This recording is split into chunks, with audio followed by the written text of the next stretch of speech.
Now, another thing that we can also find in the Holy Qur'an is when we are told time and time again that look at those who came before you.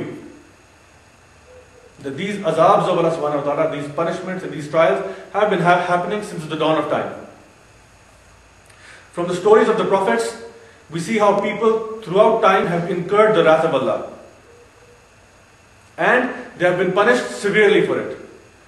And what were the sins that these people were involved in? We must look at those sins and try to keep ourselves away from those sins that have really incurred the wrath of Allah. The first one is complete and utter disbelief in Allah.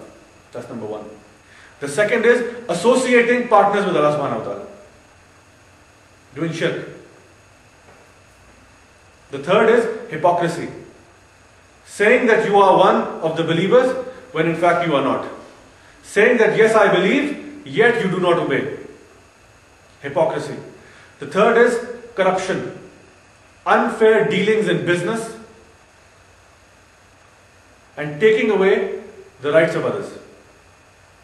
The fourth one is indecency, obscenity, sexual misconduct, homosexuality.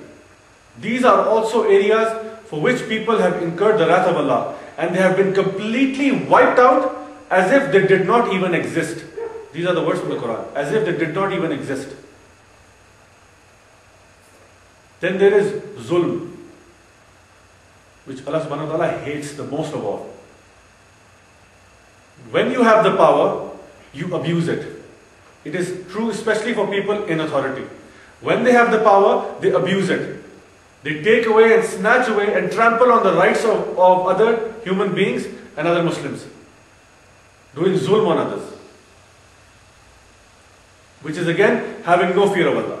This shows that you have no fear of Allah. That's why you continuously indulge in zulm. And if you look at all of these sins, you'll find that we are doing them all. In our present time, we are doing them all. In previous times, these were individual sins being done by one group of people. They were just involved in one sin.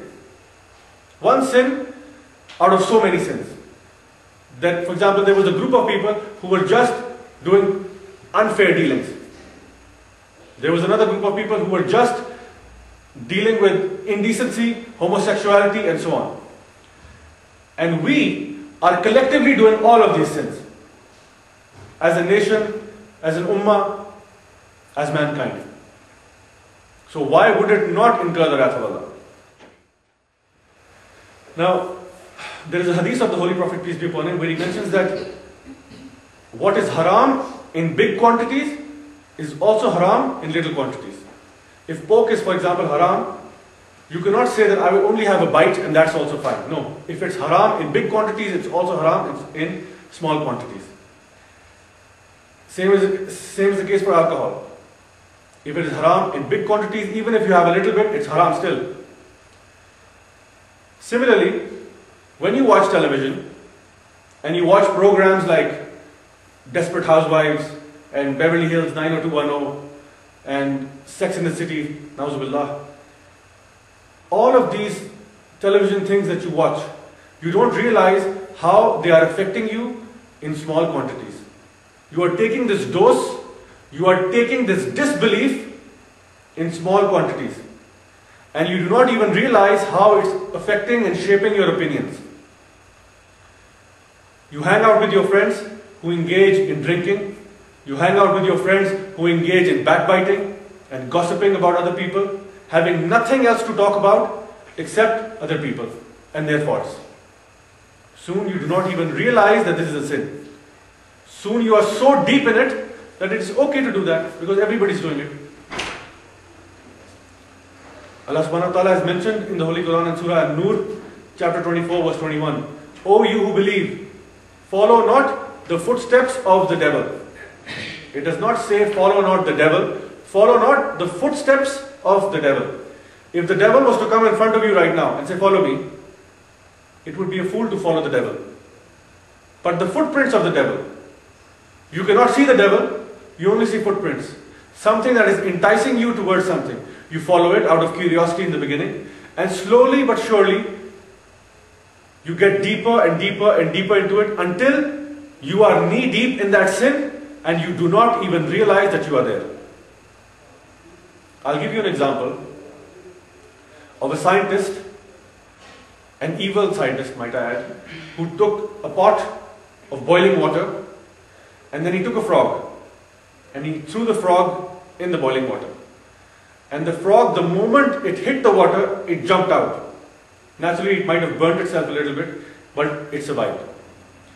Then he took a pot of water, which was at room temperature, and he put the same frog in that water of room temperature.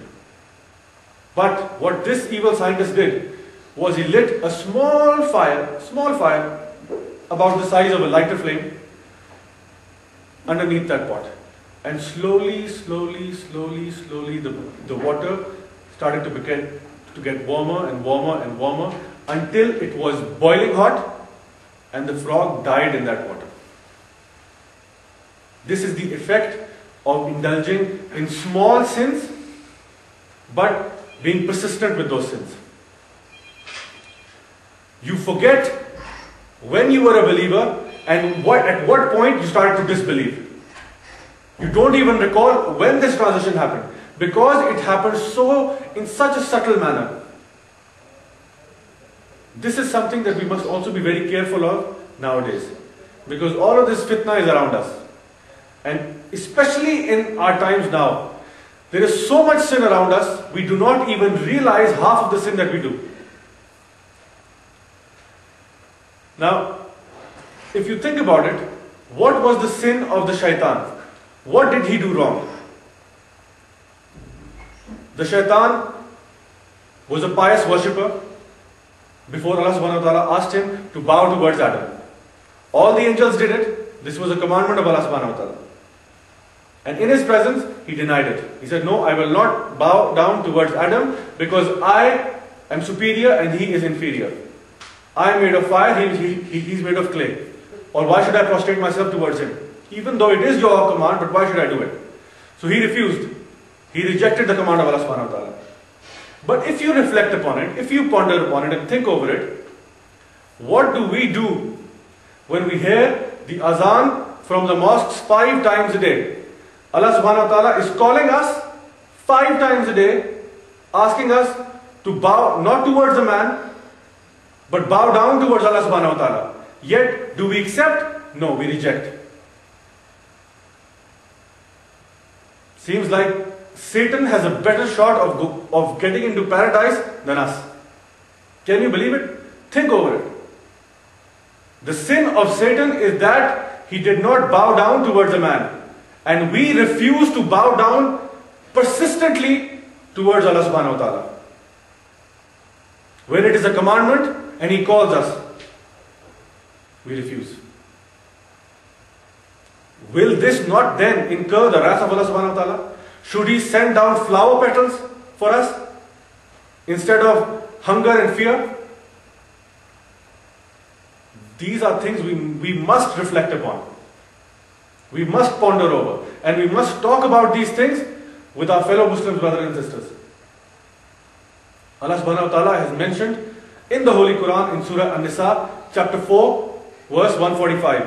Verily the hypocrites will be in the lowest depths of hell. The hypocrites. Not the unbelievers, but those who say they are believers, yet they are not believers.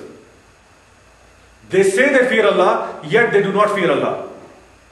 They say they believe in Allah, yet when the commandment of Allah subhanahu wa ta'ala comes, they reject it, they refuse.